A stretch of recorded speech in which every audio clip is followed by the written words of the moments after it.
everyone, welcome back to the Tox Lab. I'm Rebecca. I'm Rob. This week we're going to be looking at 5 cases, all involving very different types of poison or toxin, looking at the breadth of toxicology. So Rebecca, a question that you should be able to answer. You've been a toxicologist for a little while now, so you should know the answer to this. So I'm going to put you on the spot. Oh no. How many toxic substances are there? I don't think anyone can give you an exact number on that one.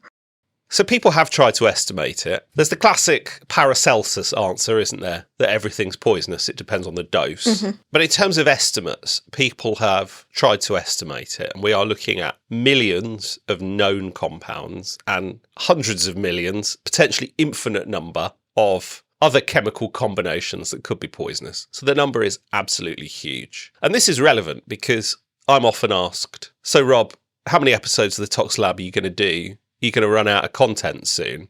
Clearly, if there's millions of possible poisonous substances out there, we're not going to run out of content. Before we jump into today's episode, if you want to stay up to date with our content, you can find us on Instagram at _tox_lab. We also have a page on LinkedIn and we're fairly active on there. And for those of you who don't use social media but still want to get in touch with episode suggestions or comments about our episodes, you can email us at thetoxlab@gmail.com. So Rebecca, we've got 5 papers, haven't we? All 5 little cases. 5 completely different poisonous substances. Why don't we jump into the first one? So this first paper is a retrospective observational study of the medical tox service at Saraski Medical Center in Tel Aviv on patients presenting with hair straightening treatment toxicity between the 1st of April 2021 and the 1st of March 2025. Patients were included if they presented to hospital with clinical manifestations of toxicity following exposure to a hair straightening product, and they also must have undergone a medical toxicology service consultation. In this time period, 13 female patients were admitted following exposure to a keratin-based hair straightening product containing glyoxylic acid derivatives, which had been marked as formaldehyde-free. Patients' age ranged from 15 to 53 years, with a mean age of 22, and 5 patients were under the age of 18. And these patients had visited a variety of different hair salons, but did report undergoing either like a Brazilian or an Indian hair straightening treatment, and these all use glyoxylic acid-based hair smoothing procedures, which then use heat to provide long-lasting hair straightening. The average time from hospital admission to being reviewed by the medical tox service ranged from 1 hour to 36 hours with a median time of 24 hours, and the earliest diagnosis was established in a patient who presented soon after experiencing nausea and had also heard in the media about the potential toxicity of these products. The time from hair straightening treatment to onset of symptoms ranged from 2 to 72 hours, and the most common presenting symptom in these cases was vomiting, which occurred in 12 patients. Other common symptoms included abdominal pain and scalp rash. Interestingly, 12 of these patients were diagnosed with an acute kidney injury, with the median creatinine concentration being 371 micromoles per litre on admission, and this had decreased at discharge to 159 micromoles per litre. They did take urine samples in 3 of these patients to look for calcium oxalate crystals, which were positive. 8 of these patients did receive treatment with pyridoxine and thiamine, and luckily in all of these cases hemodialysis was not required to treat. And this one really caught my eye actually as a headline. Yeah, it was really catchy, wasn't it? The freely available hair straightening products actually leading to acute kidney injury. So traditional hair products contain formaldehyde, which would denature proteins and allow them to reform in a new structure. Formaldehyde is now recognised as being quite carcinogenic, and therefore there's a trend away from formaldehyde hair products to these newer glyoxylic acid products. These are marketed as formaldehyde free, and you heat them up and they dehydrate and they sort of form ester linkages within the hair protein, so reshape the hair without crucially using formaldehyde. But actually it looks like these replacement products might also have their own degree of toxicity. Well, this is a small number of patients all presenting, isn't it, relative to the number of people that are probably using these products, but they're relatively serious symptoms, aren't they? You know, the idea of acute kidney injury, so a sudden drop in renal function as a result of a nephrotoxic insult. And interestingly, glyoxylic acid is also a metabolite of ethylene glycol, isn't it? Antifreeze. And antifreeze, as we know, is quite poisonous. And it's the glyoxylic acid that is the poisonous metabolite that is then converted to oxalate that leads to the toxicity of antifreeze. The idea that glyoxylic acid, therefore, is suddenly a safer alternative when we know it can be poisonous is quite interesting.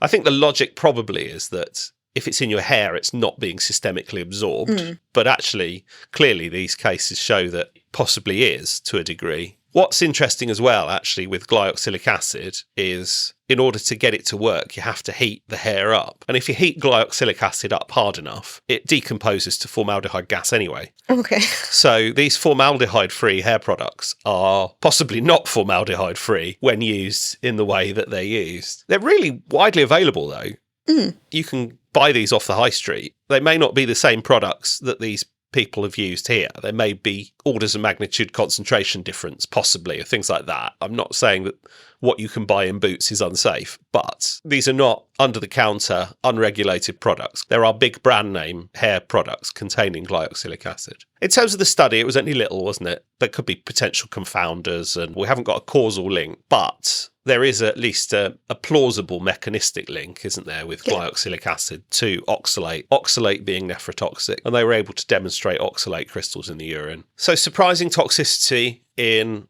a high street household product that many of us may use without even realising. Okay, let's completely change gears and look at our next paper, which is very different. So this next case involves a 21-year-old shipyard worker with no significant medical history who was cleaning the hull of a vessel on the French Riviera returning from a Mediterranean circumnavigation. When he inserted his arm into a cavity on the ship, he immediately experienced a burning pain radiating from the upper forearm to the elbow. When he looked at his arm, there were white filaments embedded in the skin, and there was localised edema which developed within minutes. The cause of this appeared to be a worm known as the bearded fireworm, and this was identified by a marine biology expert. The Regional Poison Control Centre was contacted promptly and recommended abundant rinsing and medical evaluation. The patient rinsed the area with seawater and then fresh water and self-treated with oral paracetamol. He went on to experience burning pain for about 24 hours, edema for 4 days, and itching for about 3 weeks without development of systemic symptoms. So he was cleaning a ship, put his arm in a hole, and something stung him. I was surprised at how long the pain lasted. Yeah, I know. We're so used to, particularly in the UK. In the UK, not a lot of stuff that stings you that badly or that hard, does it? Yeah, we get a wasp sting, it hurts a bit. We don't have anything particularly venomous, usually. So I was surprised at this one. It's an interesting area, isn't it? Venom toxicology is such a niche area of study, intersects with zoology, and I'm going to have to hold my hand up and say that venom toxicology is not a strong point of mine. It's not something we tend to get too involved in the casework, although maybe our colleagues in accident and emergency departments are dealing with this and not consulting the lab, because let's be honest, I would be of no help. Yeah. I did get involved in a case some years ago, which was a snakebite case, and I was overwhelmed in that case by just how helpful toxicology colleagues in other areas were. And it ended up me making friends with somebody from the Liverpool School of Tropical Medicine. And it was a really humbling experience to know that there are just so many versions of toxicologists out there that have got specialist knowledge in all these areas. But in terms of this case then, what actually went on? So, bearded fireworms are thought to contain compounds such as carunculines, which are betaine-derived quaternary ammonium compounds. And these seem to have been fairly recently identified in these sorts of worm species. And that's what causes that burning pain and the swelling and the itching. And this is a little bit worrying because the bearded fireworm is being spotted with an increased frequency in the Mediterranean. So there is the potential this is going to put more people at risk of being stung, especially swimmers and people hanging out on the beach in the Mediterranean, which sounds lovely. Until you get stung by a bearded fireworm. Until you get stung by a bearded fireworm. Yeah, so there seems to be this general migration up the east coast of Africa, doesn't there, towards the Mediterranean, potentially expanding their habitat a bit. And these things have existed in tropical waters for a long time.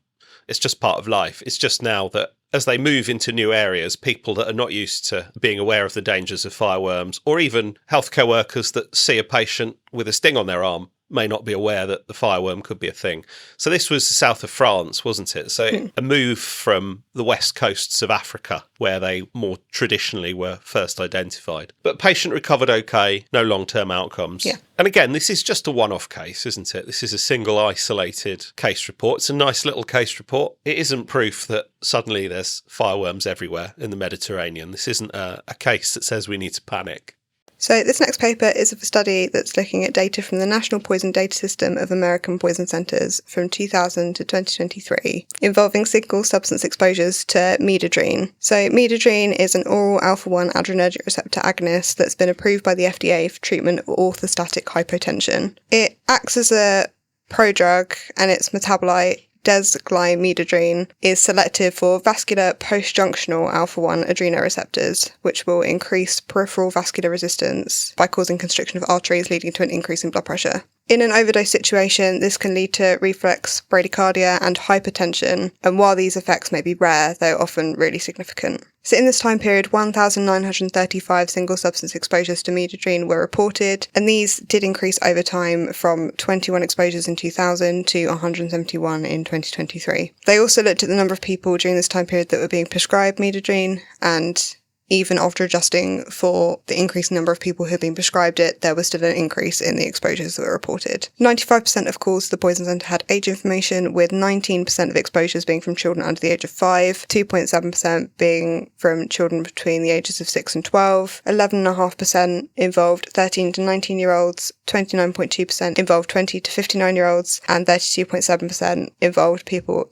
60 years or older. The majority of exposures involve females, and 53% of the individuals were managed on-site, with the remainder being referred to healthcare facilities for treatment. Common effects reported included hypertension in 14% and reflex bradycardia in 10%. Vomiting, headache, nausea, lethargy, dizziness and chest pain were also reported fairly frequently. In some cases, more serious side effects were noted, including central nervous system depression, seizures, slurred speech, confusion and syncope, and one patient reported dysrhythmias. In terms of therapy, IV fluids, activated charcoal, antihypertensives and supplemental oxygen were given in quite a few cases. 20 individuals received atropine and 5 ended up being endotracheally tubed. The side effects noted were reported with significantly greater frequency in those who had been exposed to midodrine as a result of a suspected suicide compared to those that were exposed due to a dosing error. Unintentional exposures represented the largest reason for those under the age of 6, with therapeutic errors being the most common reason for those aged 6 to 12, 20 to 59 and those over 60. And in the 13 to 19-year-old age group, suspected suicide was the most common reason for exposure.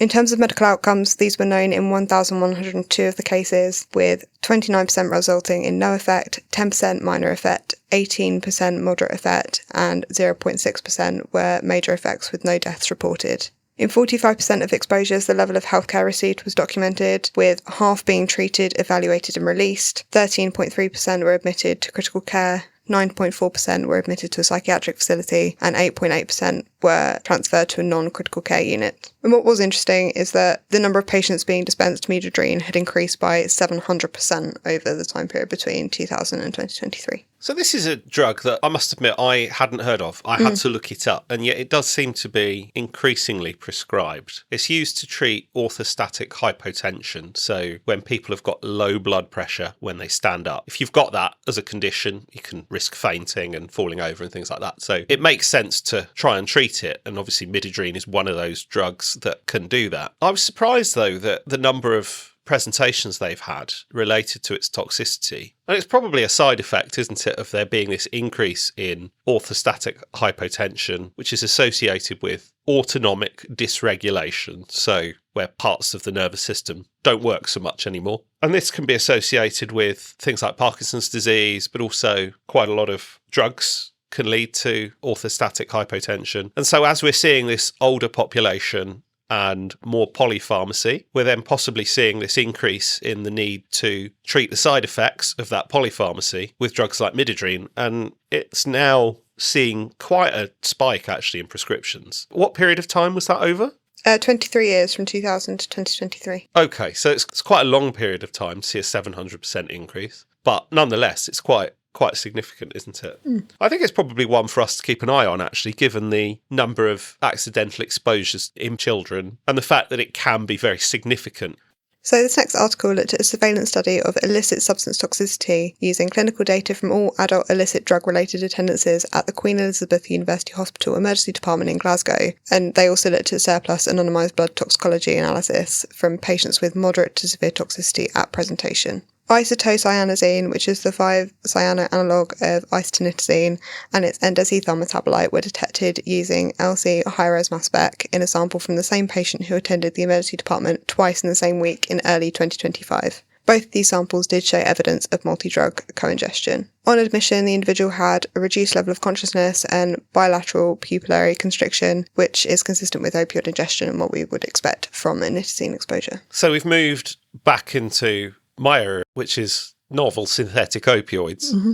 And we've talked a lot about nitazenes, haven't we? These are very potent opioid compounds. They act on the mu-opioid receptor. They cause symptoms consistent with opioid toxicity in the same way that morphine or fentanyl does. What's interesting about this one is we're calling it a nitazene. It's not a nitazene anymore at this point, is it? We called them nitazenes because they had that nitro group. And really, it should be nitazene, of course. This doesn't have the nitro group and it's been replaced by a cyano group. So structurally, it's different enough to avoid detection by a lot of traditional detection systems. And probably some of the immunoassay-based techniques that are now available for testing for nitazenes, often in powders, may not pick this up. But functionally, it appears to behave like an opioid, as other nitazene analogues do. This was a nice little single case presentation, wasn't it? Just showing that this compound is out there. It's actually collected as part of a wider study. The wider study that it was part of is this sort of broad monitoring study where they take excess blood and see what people have been exposed to. The fact that they were able to pick up this novel analogue as part of that really does prove its value, doesn't it? That actually people could present to hospital with all sorts of intoxications, and unless you're actually using a technique that can look for thousands of compounds, you might miss something new. There was no structure data or anything presented, was there? No. A little bit disappointed that there wasn't some fragments and some structures that we can dive into. But it was a nice little single case presentation, and crucially, again, shows us that this new opioid is out there. It is lurking in drugs, and it's one that labs need to be aware of. Yeah, and it's definitely one to watch, and also to think about the different sort of chain lengths you get with like protocyanozene or metocyanozene. Absolutely. Yeah, you take the nitro group off and replace it with the cyano group. You've then still got all the other modifications that you can see with nitazenes that could potentially work with this. I don't know what happens to their potency when you start doing that. I'm not sure that data is available yet. No idea. I'm sure somebody's working on it. Okay, final paper. Let's dive in. Mm-hmm. So this final paper looks at 2 fatalities as a result of sodium azide ingestion. So sodium azide ingestions are often associated with high rates of mortality. It can act to inhibit oxidative phosphorylation and produce nitric oxide, which will then lead to cardiovascular collapse and refractory shock. So this first case involves a 27-year-old male who presented to the emergency department 1 hour after intentionally ingesting half a bottle of lab-grade sodium azide powder. He was tachycardic at 121 beats per minute and had a respiration rate of 26 breaths per minute. He was also hypotensive with a blood pressure of 96/50. The patient was endotracheally intubated and orogastric lavage was performed 13 minutes after arrival. Blood gas results showed a pH of 7.4 with a PCO2 of 2.9 kilopascals, a bicarb of 14 millimoles per litre and a lactate of 19 millimoles per litre. They also looked at his methemoglobin level, which was 1.9% of total hemoglobin. He remained hypotensive after a crystalloid infusion, and he's also given hydroxycobalamin, which can scavenge nitrous oxide. His blood pressure did improve, and then he was started on hemodialysis 13 hours after ingestion, with his lactate improving to 11.9 millimoles per litre. 3 hours after completing dialysis, the patient experienced progressive bradycardia followed by asystole, but regained circulation after resuscitation. He then went on to develop pulseless ventricular tachycardia, but circulation was again regained after resuscitation. The patient was then put on methylene blue and given angiotensin II, but a bedside echo revealed a severely depressed ejection fraction, and he developed a worsening acidosis and an anoxic brain injury and passed away 36 hours after the initial ingestion. The second case involves a 19-year-old male who presented to the emergency department 2 hours after intentional ingestion of 40 mils of 5% sodium azide solution, which he obtained from a chemistry lab. He was tachycardic and normotensive on admission, but became hypotensive 30 minutes later. His blood gas results showed a similar picture to the first case, with a pH of 7.4, PCO2 of 1.9 kilopascals, a bicarb of 9 millimoles per litre, and a lactate of 12.8 millimoles per litre. 4 hours after his admission, his lactate had increased to 16.5 millimoles per litre. Hemodialysis was considered, but due to the time since ingestion, plasma exchange was started, which reduced reduced the lactate to 8.3 mL per litre and reduced his vasopressor requirements. However, within an hour, he developed a rapidly progressive shock, and the lactate had increased to 12.8 mmol per litre. A bedside echo revealed biventricular failure, and he then went pulseless, but spontaneous circulation was re-established. Hydroxycobalamin was again given to treat the enhanced nitric oxide activity, but he continued to have recurring cardiac arrest and died 16.5 hours after his initial presentation. Sodium azide is one of those compounds, isn't it? It's been around a long time, used in labs, sometimes used as a preservative. It's used in airbag fuel to produce that rapid expansion into nitrogen gas that inflates an airbag. And it's been known for a while that it is very, very toxic. The sodium azide works similar to cyanide, doesn't it? It binds to cytochrome C, inactivates metabolism at that point, stops the electron transport chain. But also it has a secondary effect in that it generates nitric oxide, and that leads to this profound vasodilation. So it's got really two modes of action. And again, this is just two case presentations, isn't it? This isn't epidemiological data, but it is perhaps one to have on our radar. This might be a compound that people might seek out in the context of self-harm, isn't it? And people may intentionally ingest this. And these cases show that these patients may sometimes actually present to A&E. I'm not sure how effective any treatment measures really are they? I'm not sure either. In this case, they clearly did best efforts. I know that the paper, they talk about the idea of inducing methemoglobinemia, which is a treatment for cyanide poisoning. I think what's complicated here is that the azide will actually also induce methemoglobinemia anyway as part of its secondary generation of nitric oxide. So methemoglobinemia induction might not be as effective, especially if you've then got to deal with the fact that the patient has methemoglobinemia and this profound hypotension. Treatment is best efforts, isn't it? We do what we can, supportive, and hope that the patient might recover. 5 very, very different compounds, all implicated in very, very different ways, ranging from household products to industrial products to novel opioids to venoms of creatures that normally exist in tropical waters. Showing, I think, the diversity of toxicology and showing just how much there is that can cause harm to a person. What I do think is quite interesting is that although these are all relatively new compounds, or at least their prevalence has changed significantly. They're not new, most of these, but actually there are changing patterns in their use and exposure patterns, therefore. Actually, the mechanisms underlying them all are biochemical mechanisms that we've known about for a long, long time, aren't they? Not a lot has changed in that regard, but you still need to be aware of changes that are happening outside the lab in order to stay in touch with what's actually going on. And some of this we still haven't got clear, solid evidence on, do we? You know, the hair product was an observation and interesting. The Glasgow case of a new nitazene analogue, well, that could be the only case, and it may not necessarily have appeared anywhere else. But that's how you make progress in toxicology, isn't it? You make observations, you report them, and then that informs everybody else's view, and we keep our eye out for these things. So I think as we go away from here, definitely, if I'm in the hair care product in the supermarket, I'm going to be reading the label to look for glyoxylic acid. I'm probably still going to go swimming in the Mediterranean. I'm probably not going to let a fireworm put me off, but you know, it is a thing that, again, you know, to be aware of. I do hope you've enjoyed listening this week. Do give us a like, give us a follow, and share with your friends. That'd be amazing. Hope you all have an amazing week, and we'll see you next time. Bye.